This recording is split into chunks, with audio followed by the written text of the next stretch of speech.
राधे राधे। खरमास का महीना कब से शुरू हो रहा है? 2025 में। खरमास को मलमास का महीना भी कहा जाता है, अधिक मास और पुरुषोत्तम मास भी कहा जाता है।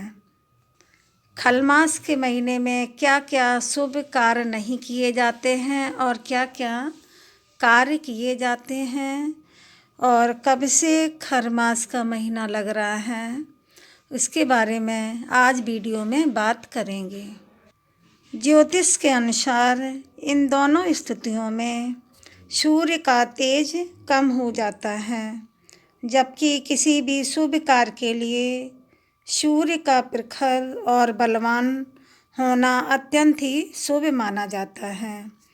सूर्य को ग्रहों का राजा और पिता पक्ष का प्रतिनिधि माना जाता है, इसीलिए उनके प्रकाश में कमी शुभ कार्यों के लिए प्रतिकूल मानी गई है।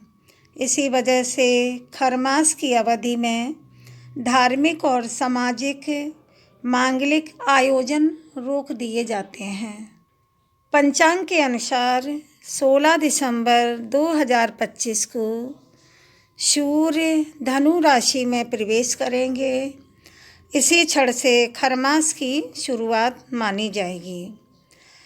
इस दिन से लेकर 14 जनवरी 2026 तक किसी भी प्रकार का कोई भी शुभ कार्य नहीं किया जाएगा।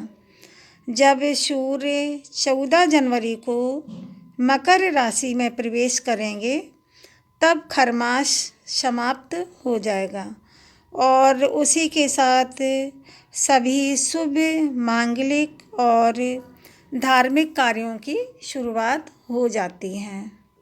खरमास या मलमास महीने में शादी सगाई या नववधू का गृह प्रवेश नहीं करना चाहिए।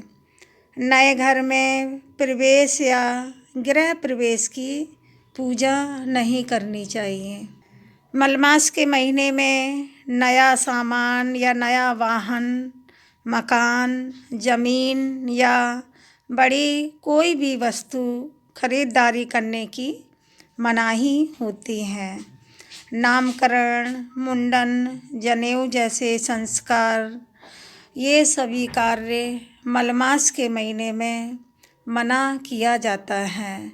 ज्योतिषों के अनुसार मलमास के महीने में कोई भी शुभ कार्य नहीं करने चाहिए।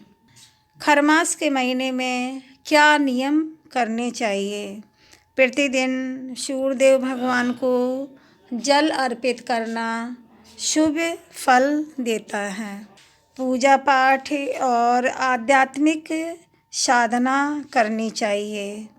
सूर्य भगवान की चालीसा का पाठ करने से कुंडली में सूर्य की स्थिति मजबूत होती है।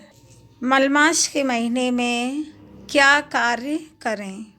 प्रतिदिन सूर्यदेव भगवान को अर्घ्य अर्पित करें। इसके लिए तांबे के लोटे में जल, सिंदूर, लाल फूल और अक्षत मिलाकर सूर्यदेव भगवान को जल चढ़ाएं। इस महीने में जप, तप और दान का विशेष महत्व है। इन कार्यों को करने से विभिन्न प्रकार के दोषों से मुक्ति मिलती है। पूरे मलमास के दौरान गंगा नदी या किसी भी पवित्र नदी में स्नान करना शुभ माना जाता है। इससे पुण्य की वृद्धि होती है।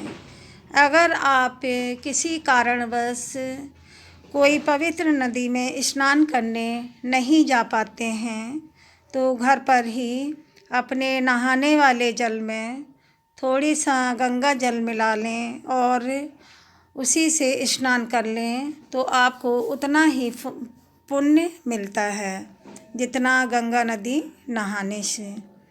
गाय, ब्राह्मण और ज़रूरतमंदों की सेवा भी करें। खरमास के महीने में कम से कम एक बार किसी पवित्र तीर्थ स्थान की यात्रा अवश्य करनी चाहिए। इससे आपको अत्यधिक पुण्य प्राप्त होता है।